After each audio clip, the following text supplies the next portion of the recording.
Hello, in today's lecture we're going to talk about the rocks that we'll spend really the rest of the semester on. But I like to start from the very beginning, which is from subatomic particles and go all the way up through atoms, molecules, going into minerals, which leads into the three types of rocks. So let me share my screen and we will commence with this. Here is a picture of an atom. And don't get scared if you're not a chemist, it's okay. We're going to talk about the types of subatomic particles that are in an atom, specifically protons, neutrons, and electrons. And as you know, if we were in class, I'd be asking you this, but shout it out if you know it. The nucleus is where the protons and the neutrons are. They have weight, take up mass, and then there are electrons that are circling around the nucleus in orbitals or shells. And the orbitals or shells have, this is a terrible picture because you can't have three in the innermost shell, as you may know. So the innermost shell is able to have 2 electrons and then 8 the next, 8 the next, and you go out from there. And so that's the fundamental building block of any kind of matter. And there's a periodic table of the elements that's on our website, on our course site, that is really interesting. So click around in that and you can see the different types of atoms and of materials that are there. So from the atom, oops, there we go. I have to move myself. We move into atoms that are bonded together. So atoms want to do 2 things, not to anthropomorphize things, but the first thing that atoms want to do is to fill their outer shells with electrons. The next thing that atoms like to do is to have electrochemical neutrality, which just means they like to have the same number of electrons as they do protons. Neutrons don't have a charge, they just take up space and have some weight to them. So in some cases, and I won't get too much into chemistry, but in some cases, this is a situation where both of those things are filled. For example, helium. You have 2 electrons in the outermost shell, which is all that it can fit, and there are 2 protons, 2 electrons, so they're electrochemically balanced. In cases where both are not satisfied, the atoms will seek to develop relationships with other atoms that are in the vicinity, and this is the whole concept of bonding. So there are different types of bonding, and the important thing about bonding, I'm sure you've heard about it in many classes before, regardless of whether you're a chemist or not, the type of bonding that occurs is very important because it dictates the material properties of the rock and the mineral that we'll be looking at. So in this first type of bonding, we have ionic bonding. And we all know, I hope, that in ionic bonding, the electrons are not shared. Sometimes people jump in and say shared. One atom donates 1 or more electrons to another atom. So in this case, you have sodium. Sodium has the electrons in the inner and middle shells full, 2 and 8. And then there's 1 electron in the outermost shell. It's atomic number of 11. Chlorine, in its purest phase, has 2 in the innermost, then 8, then 7 in the outermost shell, and it wants to have 8. So it should make sense that sodium will donate 1 electron, therefore having a positive charge because it has more positives than negatives, and the chlorine will accept the electron that sodium donated, giving chlorine a negative charge. So now they're happy from the second point of view, but not the first. And the way that they fix that is to get into a situation where they're sticking together. So the plus charge and minus charge stick together, and this is a weak kind of bond. So, for example, I have a pencil here. This pencil, the pencil lead is actually graphite. Graphite is a weak metamorphic mineral that is also a monomineralic rock. And when I write on my paper, I am shearing the bonds. It's actually a hybridized bond in this lead, but you get the point. I'm shearing the bonds. The bonds are so weak, the carbon-carbon bonds are so weak that when you drag the pencil lead across the paper, you're leaving some of the carbon behind. And so this is a weak kind of bond. The other example I'd give you is in the same chemical formula, which we'll get into in a bit. Pure carbon, instead of being bonded ionically, is bonded covalently, which means here this is fluorine. So you have 2 in the innermost, 7 in the outermost. In both cases, they're both fluorine.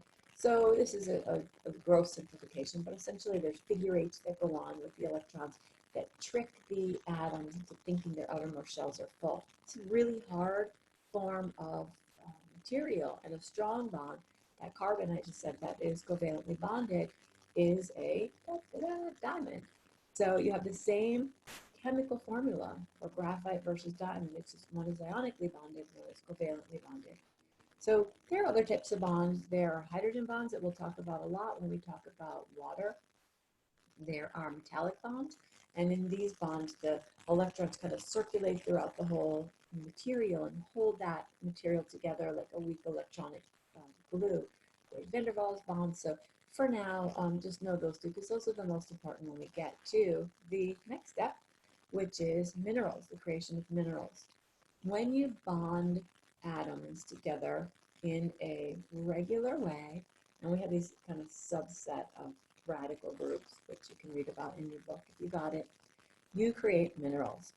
And this is a picture of quartz crystals, and the quartz have a little bit of impurities in the quartz, in this case, making it purple. So bonding atoms and molecules into larger pieces in a situation like this, halite will make a mineral. Halite is also a weak, sedimentary in this case, mineral, and it's composed of sodium and chlorine. And you can see in this picture that the sodium ions, the small ones, are sitting in here in a regularly spaced sheet, essentially in between the chloride ions. This is what happens when you ionically bond together sodium and chlorine.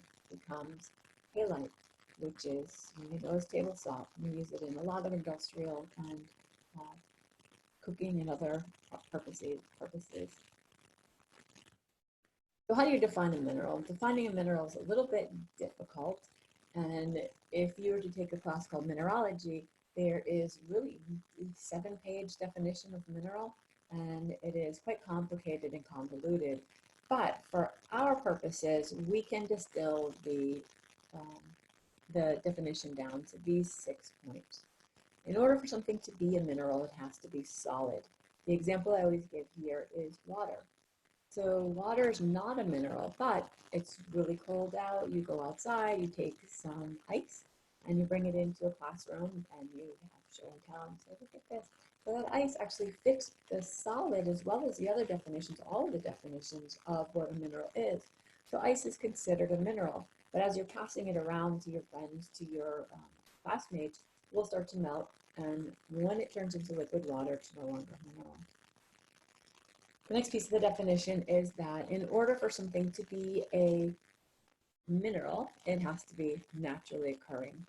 And this example that I like to give is, you can talk about anything. The glass in your window panes is crystalline, not crystalline, sorry. It is silica and oxygen, and quartz is silica and oxygen. But the glass in the window pane is not naturally occurring, therefore it's not a mineral, but the quartz crystal is. Another example is when we send fighter jets to arid regions, the glass of the windscreen, the radar covering, can get sandblasted by sand that's in the wind and can frost the glass, which you can imagine isn't very good for our navigational capacities. So what we've done is to take the windscreen to the radar housings into the lab and grow a couple of microns thick of covalently bonded carbon to the outside of the windscreen, which, as we just said, covalently bonded carbon is a diamond. However, this is not a diamond when we do it in this application in the lab because it is not naturally occurring. Homogeneous just means the same throughout. You see in the background of this, there is more sodium chloride and halite.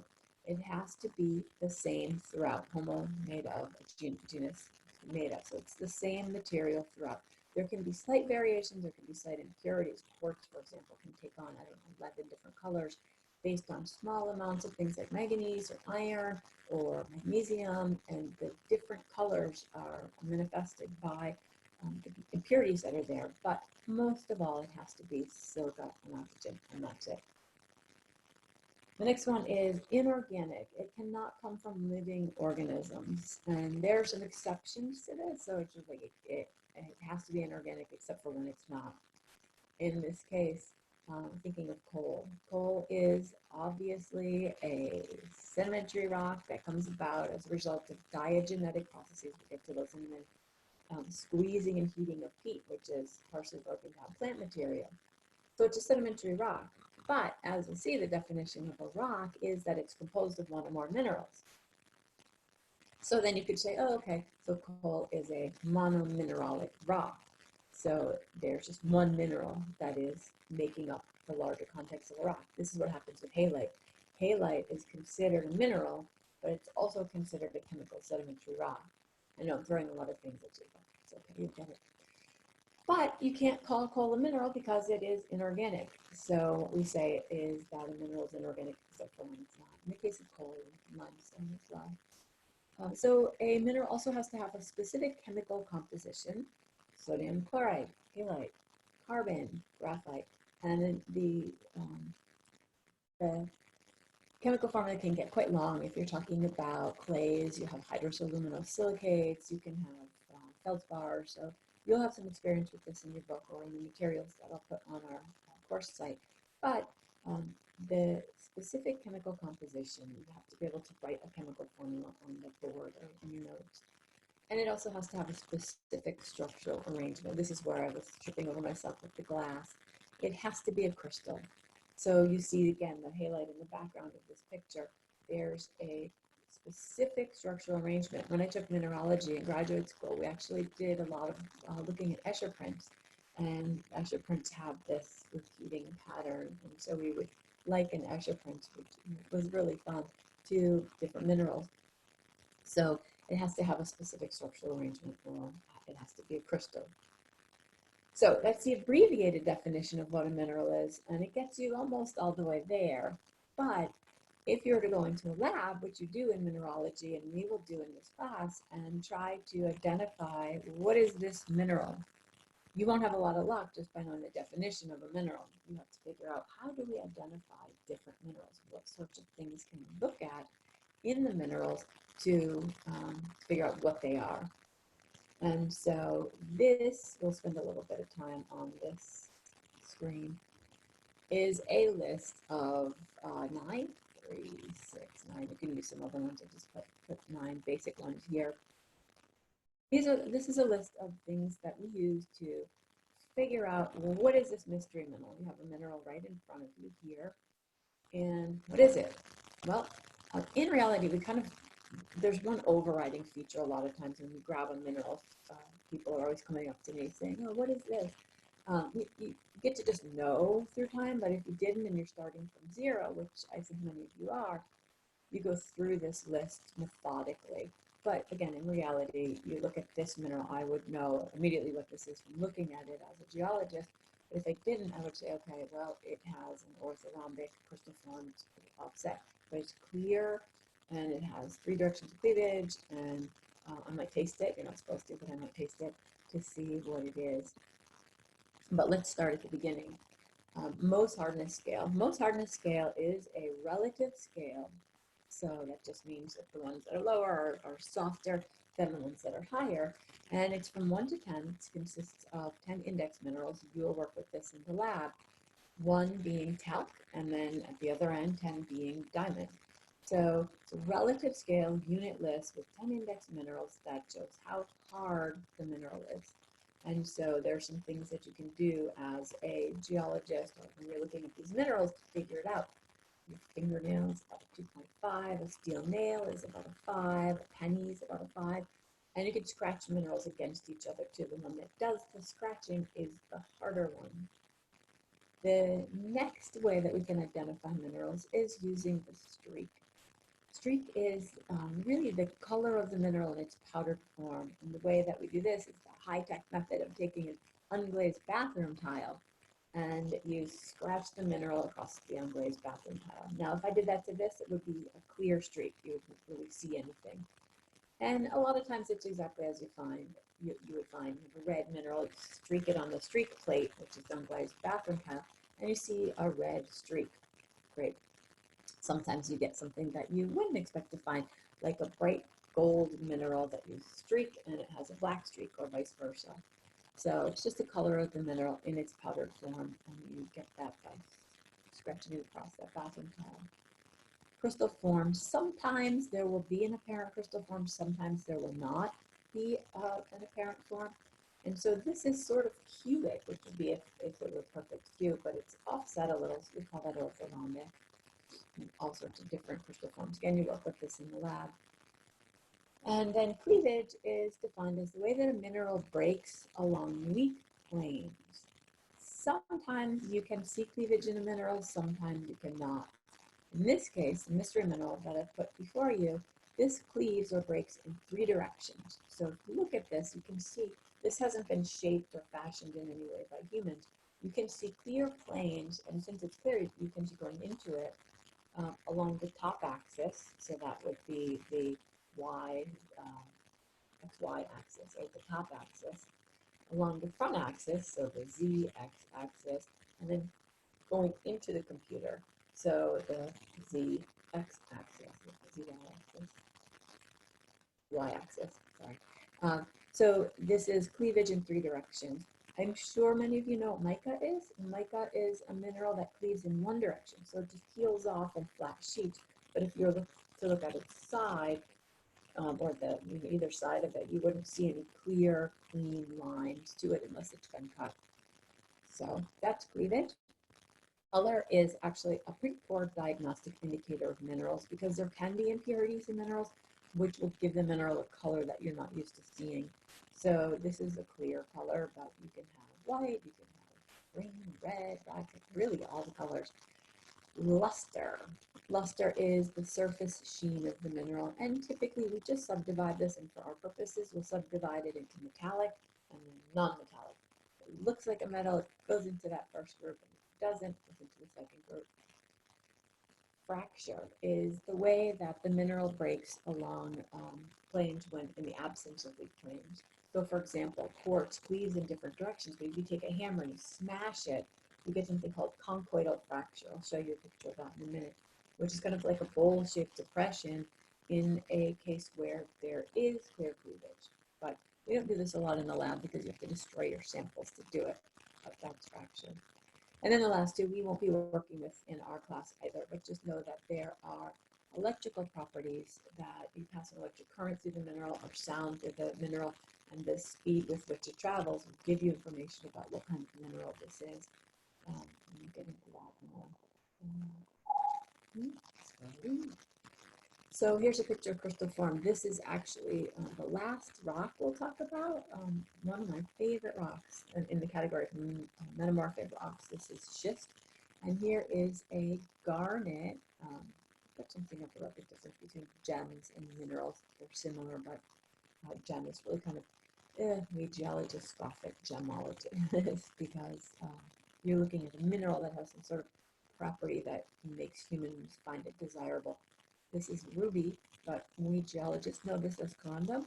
And if you go to Home Depot or some hardware store and you buy some sandpaper, the little pieces, pieces of sand on the sandpaper are not sand.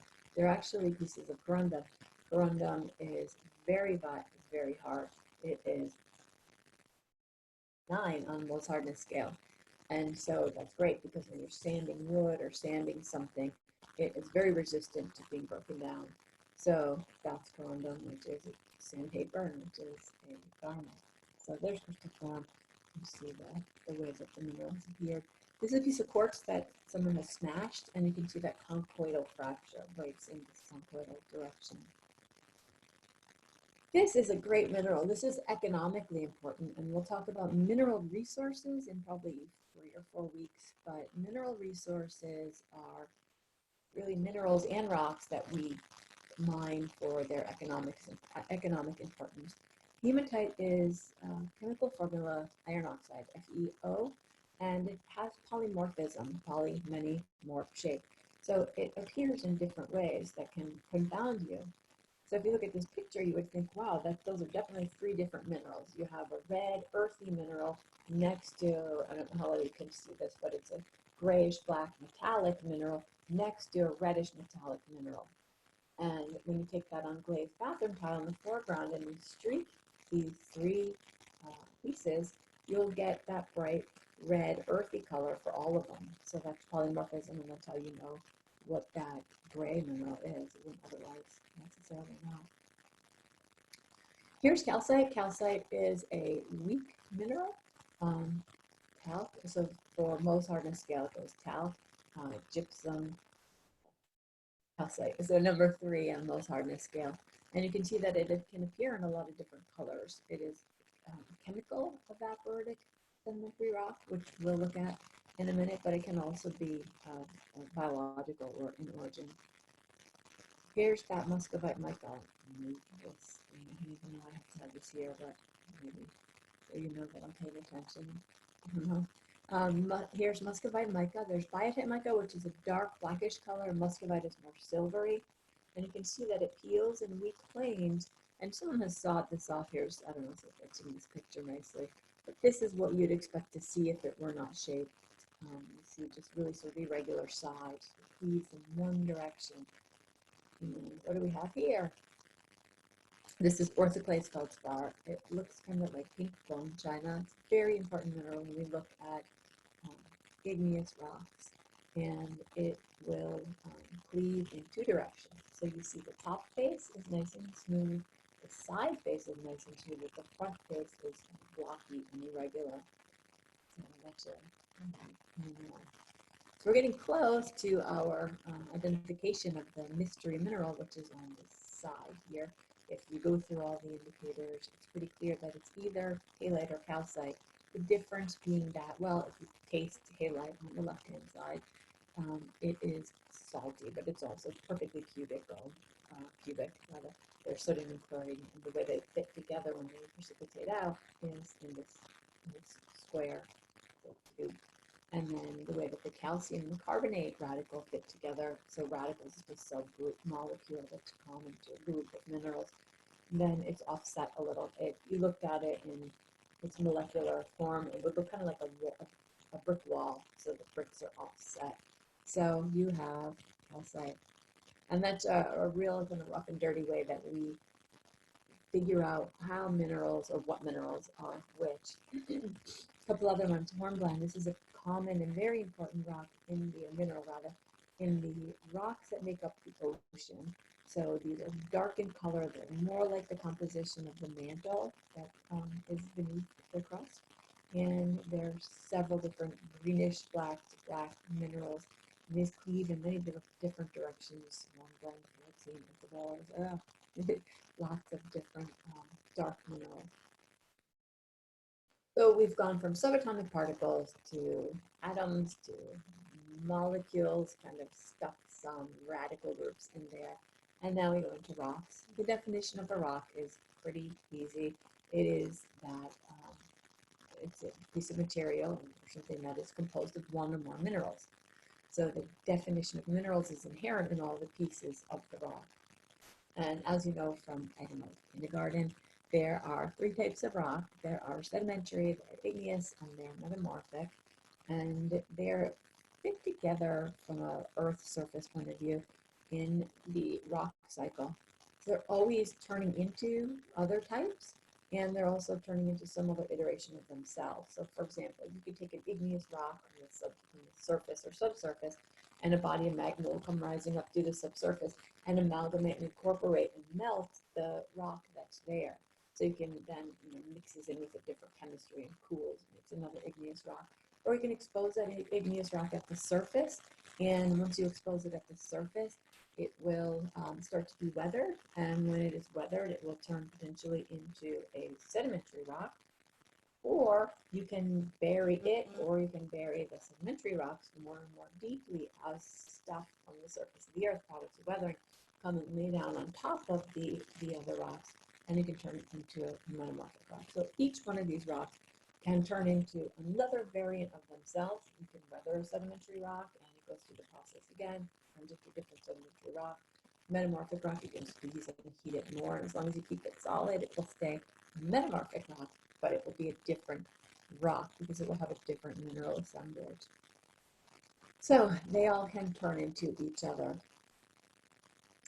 If you look anywhere at the land surface, you see that there are these processes that I've listed here. If we were in class together, I'd be asking you, what destroys rocks? But these things destroy rocks, breaks rocks up into smaller and smaller particles. And the process of breaking rocks up into smaller and smaller particles is called weathering. And there are two types of weathering. There's mechanical weathering, in which, look at that group of students, and we wish we were all there, unless they're heights. You can break one rock into two rocks into four. So you break rocks into smaller pieces without changing the chemical composition of the rock. Or you can have chemical weathering go on. So it's the reverse of making minerals, where you're putting together atoms one at a time in a regularly spaced fashion.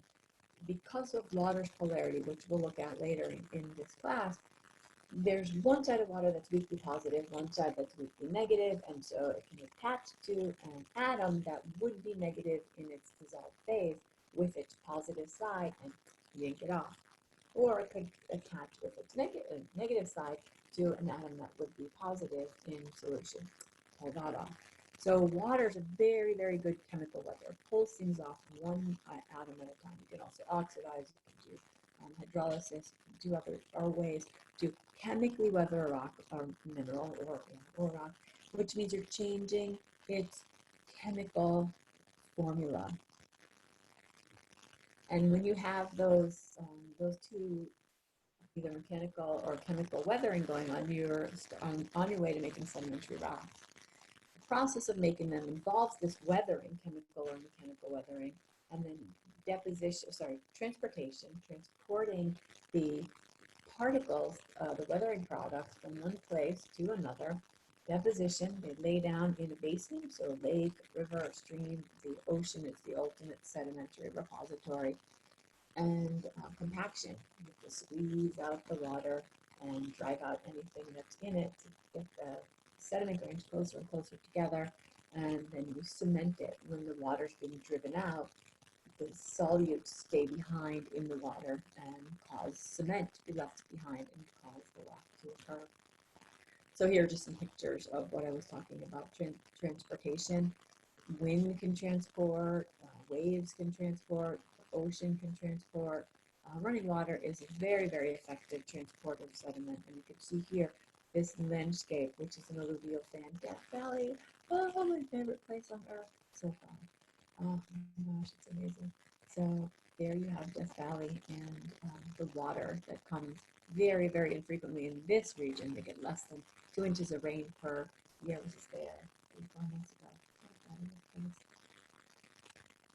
Erosion. Those of you who know about Massachusetts know about Cape Cod. This didn't used to be here before the last glacial maximums. The glaciers took the sediment and scraped it down from New Hampshire and Maine and sat there. The glacier sat there, and the sediment jumped out of the glacier because it sat there, melting at its terminus as it's growing at its origin. It sort of sat stationary, dumped out this pile of sediment, and melted back. So erosion is a combined term for weathering plus transportation, and it moves the rocks into the place where they'll be deposited. This is also the valley, and it moves it into a basin where it gets then compacted. So the water here is being driven upwards by the weight of the overlying material. So you see here at the surface, this mountain is always being eroded. The sediment on this floodplain is always being laid down. The vegetation is growing up. Coastal environments, there's sand that's always being deposited. Over here you have limestone. If you follow that out to the deep water, it's a deep water type of rock. So as these materials continue to deposit on the surface, you're pushing down because gravity's pulling down on the surface rocks. And that is like if you had a sponge under your hand and push down, would drive the water upward, and the cementation piece is when um, the fluids that are, look at that beautiful rock there, putting stone, Boston, the solutes in the water are left behind and actually serve as a cement to cement the grains together. And the last two, so compaction and cementation is combined, similar to weather and transportation is erosion. Compaction and cementation is lithification, which turns things to stone. Igneous rocks, there are really like 6 igneous rocks, and we'll work with classification in the lab this week and next week. But igneous rocks are rocks that are cooled lava or magma, and we consider them the starting material for Earth's crust because in order for something to be a rock, it has to be composed of minerals. In order for it to be composed of minerals, it has to be solid. So you have the magma cooling and hardening. And we will look at this in the lab, so I don't want to get into it too much, but essentially you can tell a lot about a rock, an igneous rock, based on the size of the different crystals. And when I say crystals, I use that interchangeably with minerals. So the size of the crystals in this rock at the top is large, and this is called a phaneritic rock. You can see the crystals. The lower one, maybe I shouldn't have used this. How did you do it? Maybe I shouldn't have used it because this is a magnification of rhyolite. Rhyolite is what granite would be if it got shot through a volcano, and it's called aphanitic, A without, and means crystal. So there's no crystals, and I'll show you more pictures of rhyolite, and it just looks like this pink ashy rock. Whereas granite, we're all familiar with granite. It has to have some pink, which is orthoclase feldspar. The white is plagioclase feldspar. There's some biotite mica. There is some quartz, pyroxene, that sorts of things. So granite cooled slowly under the surface of the earth, and rhyolite got shot through a volcano. Chemically identical, texturally different. And these pink rocks are land rocks. You find these on the continents. Diorite versus andesite, again, this is a blow up, and this is the diorite. Diorite looks like, it drives me crazy when people are selling countertops. Everything's granite. No, that's not. If it's not pink, it's not granite. Diorite is the salt and pepper, black and white. There's some clear, but it reflects the blacks and whites behind it, so it can appear as a grayish color. That's the quartz. Diorite is on a coastal environment where ocean rocks are mixing with land rocks. You have to know about plate tectonics to get that totally. And so that's diorite. And if it gets shot through a volcano in a coastal environment, so the plate from the ocean is diving under the continental plates, melting, mixing the ocean crust with the land crust, and you end up with a bunch of volcanoes that shoot out andesitic lava. So that's the kind of intermediate rock, and the extreme in the ocean is gabbro versus basalt. This is gabbro, and so all the rocks, all the minerals that make up the rock gabbro are dark greenish black in color. So you have, you have hornblende, pyroxene, amphibole, biotite mica, so dark minerals. So you have to really polish it and hold it up to the light and see where one mineral ends and the other one starts. That's underneath the surface of the seafloor. And this one up here, basalt, is a specialized case. It's kind of neat. This one is, if you're just looking at basalt, you'll look at something like this, just a dark black rock with maybe a greenish tinge to it. Basalt tends to have a lot of, basaltic magma tends to have a lot of gases in it, and so as it comes up to the surface and gets shot through a volcano under the seafloor, the gases expand and make these bubbles. And then these green crystals, it's cool, kind of sat down way beneath the surface of the seafloor and started to cool. And minerals have different cooling temperatures. And so as it was cooling, it started to become this gabbro, but then got shot through a volcano. So it really has two different cooling histories. The phenocrysts, which are the crystals, the greenish crystals, and then the ground mass, which is the stuff that cooled when it got shot through a volcano. And the last type of rocks in our very brief overview are metamorphic rocks. Oh my gosh, these are so cool. These are rocks that have been deformed, they have been changed, and recrystallized in the solid state. It's so neat. You take unspectacular marine mud that's just sitting there, just clay particles. If you squeeze and heat it enough, you turn it into this. You turn it into this. this. You turn it into, this is the highest grade metamorphic rock. Any more heat or pressure put into this rock and it would melt to become the starting material for igneous rock. So you put in heat, you put in pressure, and chemical fluids circulating around also play a role in changing one rock from one rock to another. Heat, for reasons that we discussed, I think, last week, the inside of Earth is hot, the outside of Earth is cool, and so the heat is trying to equalize out the cool at the surface, and this is the driving force behind the chemical reactions in metamorphic rocks. So that's from beneath. From above, you have pressure, and as there's mountain buildings event, or as sediment is sloughing off of mountains and compressing the stuff that's beneath it, you squeeze it, and in this way, you can change the pressure. In this case, you have 5 bar of pressure at the surface going down to 8 kilobar's down here, and in doing so, you change the mineral assemblage of the material that's present. And then this is supposed to be a cross-section of some metamorphic rocks, and you have one sample here. They're chemical fluids, or fluids with a lot of chemicals in them, circulating, coming through the cracks and fractures, and depositing its chemistry over here. And in this way, you can change the rocks a little more quickly. The classic sequence here is if you have, again, unspectacular marine mud, just 1/256 of a millimeter particle-sized clay, and it is sitting at the bottom, and it's gone through the process that we just discussed with sedimentary rocks, it will become shale. It is a homogeneous texture, it's the same throughout, and it's just a bunch of clay minerals squeezed together. You squeeze and heat it some more, you will actually cause some of the clay to slam together energetically and turn into microscopic grains of mica. So you have now more cleavage, which is different from mineral cleavage, rock cleavage, but it's still similar, that there's this layering that you can see of the same material.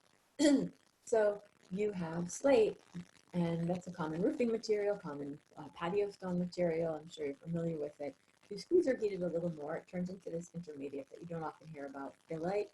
And Rhyolite is sort of like highly waxed shale, it looks like, because the mica grains are larger. If you squeeze it even more, you start to have foliation, which is sort of like fish scales foliation. And the mica grains get larger, so there's little plates of mica, and then you could get some of that corundum in there. And as you go up this grade of metamorphism, you went from clay minerals to mica, and you turn the mica all into feldspars, that white platypus feldspar, alternating with layers of micas, biotite micas, and you could get some other minerals in there. These alternating layers of light and dark minerals that appear perpendicular to the direction of stress. And that's the highest grade metamorphic rock before you melt it, and it will turn into, again, some sort of magma. So here's just some pictures to end up. There's slate, and you can see some of the foliation there. It's a common patio, so I'm sure you're familiar with it. Rhyolite is just shinier, bigger particles of mica. Here's just, I love this. You see the foliation, it's like fish scales, and these clady minerals, because the mica grew in size. And then there's gneiss, the highest grade metamorphic rock. Fun fact, I'm in a running club, and they call me gneiss. That's very sexist, but anyway, I didn't make that title up. Stop share. So there you have it, a look at, a very cursory look at the materials that we're going to bring forward in this class, because they are going to be the starting materials of the economic goods that we are making. So for now, that's it. Have a great week, and I'll see you back here next week.